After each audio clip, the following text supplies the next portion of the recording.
Halo, Assalamualaikum warahmatullahi wabarakatuh, Sobat TD. Hari ini kita akan belajar penggunaan rumus VLOOKUP dan HLOOKUP. Nah, kemarin kita sudah belajar tentang rumus if, baik itu if tunggal, if majemuk, if and, bahkan kita sudah belajar if for. Nah, hari ini kita akan belajar VLOOKUP dan HLOOKUP. Nah, bagaimana cara penggunaan rumus VLOOKUP dan HLOOKUP? Pada dasarnya rumus ini adalah pengembangan dari rumus if. Nah, ini untuk mempermudah kita. Jadi kalau misalnya di rumus if kemarin, kalau misalnya ada 3 pernyataan, kita harus buat 2 if. Nah, kalau misalnya ada 3 pernyataan, dia harus buat if. Contoh misalnya kayak gini. Jika golongannya itu adalah 1, maka gajikan 1.500.000. Untuk tunjangan, kalau golongan 1, 75.000. Nah, ini dikatakan ada 3 pernyataan. Kalau misalnya kita buat dalam bentuk if, kita cukup buatnya 2 if aja. Karena ini sudah termasuk kategori if majemuk. Kalau misal dalam sebuah perusahaan, ternyata misal dalam golongan itu di perusahaannya bukan cuma sampai 3 aja, tapi ternyata itu banyak banget golongan, hingga sampai 24 misalnya. Kalau ternyata golongannya sebanyak sampai 24, kita kan buat if-nya itu sebanyak 23. Jadi lumayan banyak juga, itu kalau 23. Kalau ternyata ada 1000, wah, lumayan menghabiskan banyak waktu kalau Anda menggunakan rumus if, ternyata harus banyak pernyataan yang harus Anda buat. Nah, kali ini kita akan belajar bagaimana caranya kalau ternyata banyak pernyataan seperti ini, kita simpel hanya berapa teks aja yang kita bisa masukkan, yaitu dengan cara menggunakan rumus VLOOKUP dan HLOOKUP. Nah, kita langsung lihat aja. Format penulisan rumus VLOOKUP dan HLOOKUP itu adalah sama dengan VLOOKUP, buka kurung, sel kunci, habis itu adalah rank tabel rujukan, Setelah itu titik koma lalu nomor urut. Dan jangan lupa setelah Anda melakukan buka kurung, dan jangan lupa lakukan tutup kurung seperti ini. Ingat formatnya itu adalah VLOOKUP, sel kunci, titik koma, rank tabel rujukan, titik koma, nomor urut. Hanya 3 poin yang harus Anda hafalkan. Sekarang kita akan bahas satu contoh. Misal kita akan mencari sebuah gaji pokok. Jadi kita akan mencari gaji pokok nih di sini. Nah, di sini kan sudah ada tabel rujukan. Syarat untuk mencari menggunakan rumus VLOOKUP dan HLOOKUP harus ada tabel rujukannya seperti ini. Jadi kalau nggak ada tabel rujukan, itu kita nggak bisa menggunakan rumus VLOOKUP dan HLOOKUP. Nah, sekarang kita akan coba menggunakan awali dengan semaringan, karena setiap rumus itu selalu diawali dengan semaringan. VLOOKUP, habis itu sel kunci. Nah, bagaimana cara menentukan sel kunci yang ini? Perhatikan pada tabel rujukan di sini. Kalau misalnya judul yang pertama ini adalah golongan, yang kita gunakan sel kunci yang golongan yang ini. Berarti kita gunakan sel kunci adalah golongan. Kalau ternyata kolom yang pertama ini adalah nama, kan berarti kita sel kunci gunakan nama. Kebetulan bahwa di tabel rujukan yang ini, yang kolom yang pertama itu adalah golongan, maka sel kunci yang kita gunakan golongan. Golongan yang di sini ya. Habis itu kita titik koma. Setelah titik koma apa tadi kayaknya? Ya, rank tabel rujukan. Jadi rank tabel rujukan itu yang ini, di blok. Set. Nah, gitu. Nah, karena kita mau menggunakan tabel ini untuk sel berikutnya sampai dengan sel yang ke-10 ini, maka tabel rujukan biar nanti dia nggak berubah ketika ditarik ke bawah, yang ini harus kita absolutkan. Jadi rank I6 sampai K9 ini harus kita absolutkan. Jadi untuk mengabsolutkan, Anda tekan tombol F4. Tombol fungsi yang ada di atas F1 sampai F12 di tombol keyboard Anda tekan tombol F4. Maka secara otomatis dia akan terabsolutkan, ada S $. Jadi kalau sudah ada S $, berarti sudah terabsolutkan. Oke ya. Lalu titik koma di sini. Berikutnya kita akan menentukan nomor urut. Nah, bagaimana cara menentukan nomor urut? Cara untuk menentukan nomor urut, perhatikan di tabel rujukan yang ada di sini. Oke, perhatikan tabel rujukannya.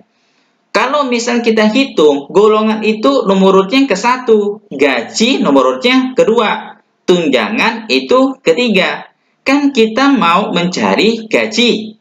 Karena kita mencari gaji pokok, berarti nomor urutnya itu Iya, ini nomor urutnya yang kedua. Karena golongan ke-1, gaji kedua, tunjangan ketiga. Berarti kalau kita nanti cari tunjangan, berarti nomor urutnya itu adalah di 3. Nah, selanjutnya tinggal kita masukin angka 3 sebagai nomor, bukan 3 ya, tapi 2. Karena nomor urutnya di sini adalah 2. Tutup kurung. Enter. Nah, kenapa sini 2 juta? Iya, karena golongannya 2. Kalau golongan 2, menurut tabel rujukan bahwa golongan 2 itu adalah 2 juta. Maka munculnya di sini adalah 2 juta. Tinggal di copy ke bawah selesai ya. Nah, kenapa ini 1? Karena di golongan 1. Kalau saya ganti angka ini menjadi angka 3, maka dia akan berubah jadi 2.500.000. Kenapa 2.500.000? Karena golongan 3 itu adalah 2.500.000. Nah, selanjutnya kita mencari tunjangan. Nah, apa bedanya mencari gaji pokok dengan tunjangan? Lihat, perhatikan bahwa tabel rujukannya sama. Kalau tabel rujukannya sama, gaji dan tunjangan, rumusnya sudah pasti sama. Yang membedakan hanya nomor urut. Kalau mau cari gaji kedua, kalau mau cari tunjangan berarti nomor urutnya ketiga. Nah, caranya akan seperti ini. Jadi, tadi kita gunakan rumus VLOOKUP. Sel kunci sudah tahu ya, bahwa kita gunakan yang golongan. Titik koma, habis itu baru kita gunakan tabel rujukan di blok seperti ini, baru tekan tombol absolut. Tombol absolut menggunakan tombol apa? Ya benar, menggunakan F4 ya. Ingat, absolut itu menggunakan tombol F4. Bahasa Indonesia itu kita mutlakkan. Nah, selanjutnya nomor urut. Karena kita mencari tunjangan, berarti nomornya ketiga. Ingat, cara perhitungan nomor urut itu berdasarkan kolom di tabel rujukan. Golongan itu ke-1, gaji itu adalah kedua, berarti tunjangannya itu adalah ketiga. Tutup kurung, enter. Oke, ini adalah hasilnya. Tinggal kita copy ke bawah. Oke, untuk mencari total gaji lebih cepatnya gunakan auto sumset, langsung muncul di sini ya. Lalu Anda boleh copy ke bawah atau lakukan double klik untuk lebih cepatnya.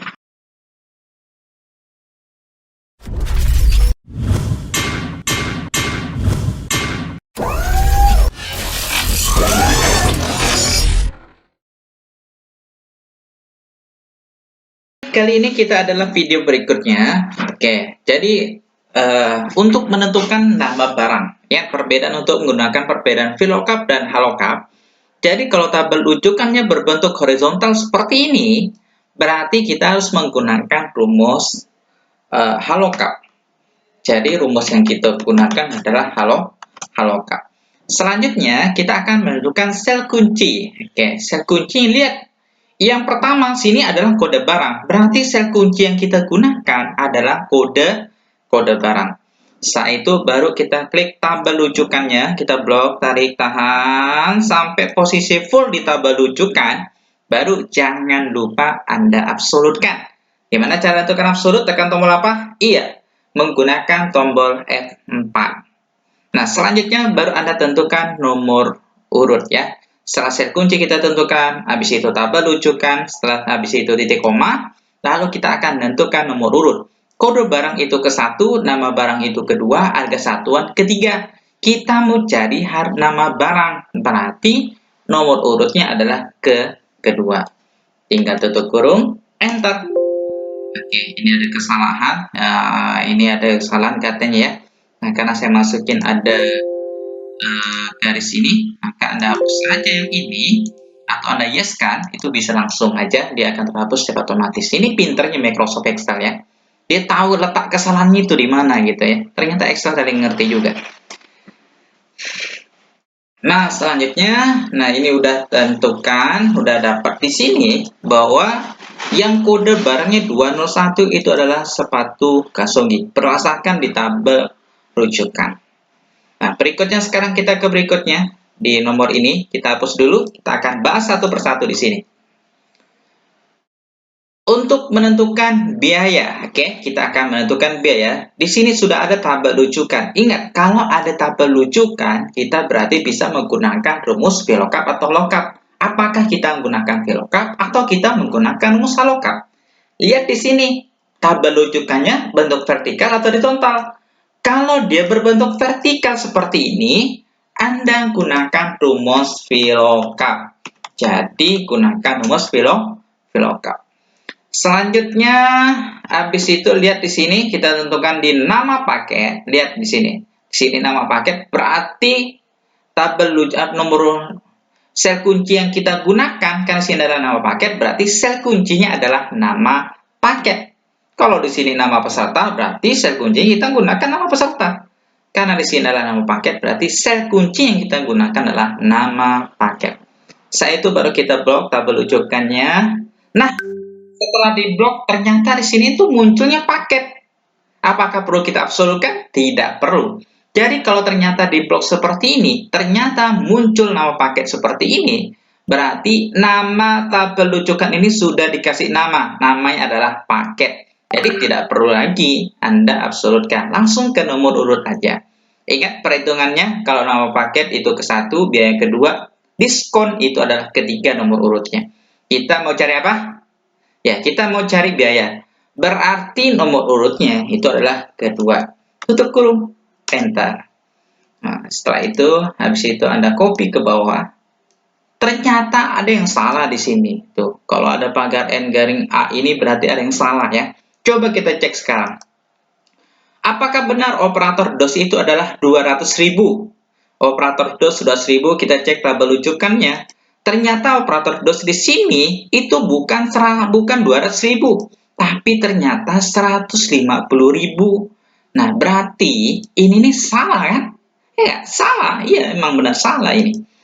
Jadi, kalau misalnya Anda sudah masukin rumus sudah benar, tapi hasilnya tidak sesuai dengan di tabel rujukan, nah, Anda tambah di sini setelah nomor urut tambah titik koma.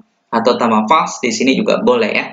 Langsung Anda tekan tombol enter aja, maka dia akan jadi benar. Kita copy aja, lihat dulu, takut di bawah ada yang salah lagi. Nah, ternyata benar, operator DOS itu adalah 150.000. Apakah benar yang lain itu juga benar? Misalnya contoh operator Windows ya, 250.000. Lihat di sini, operator Windows ternyata adalah 250.000 dan benar. Nah, berikutnya kita akan mencari diskon sama. Kita menggunakan rumus VLOOKUP. Sel kuncinya, titik koma, rank tabel rujukannya. Saat itu muncul paket, nggak perlu kita absolutkan, titik koma, lalu nomor urut. Karena mencari diskon, berarti nomor urutnya adalah nomor urutnya adalah ketiga. Tutup kurung. Oke, jangan lupa kita menggunakan tabel ini. Biasa kalau yang lain menggunakan harus menggunakan titik koma, yang ini juga harus menggunakan titik koma. Nah, begitu kita enter, ternyata tuh hasilnya adalah 0. Nah, kenapa 0? Kan seharusnya 20% untuk operator DOS, 220% dari 150.000, seharusnya kan munculnya adalah 30.000 kan? Ini kenapa 0? Nah, kalau misalnya dia kenapa 0? Karena kan 20% kali 0, maka hasilnya adalah 0. Nah, kita harus melakukan perkalian di sini. Kali dengan alamat sel di biaya di sini, alamat selnya adalah E6. Jadi alamat selnya itu adalah E6. Ketik aja E6. Setelah itu tekan tombol enter.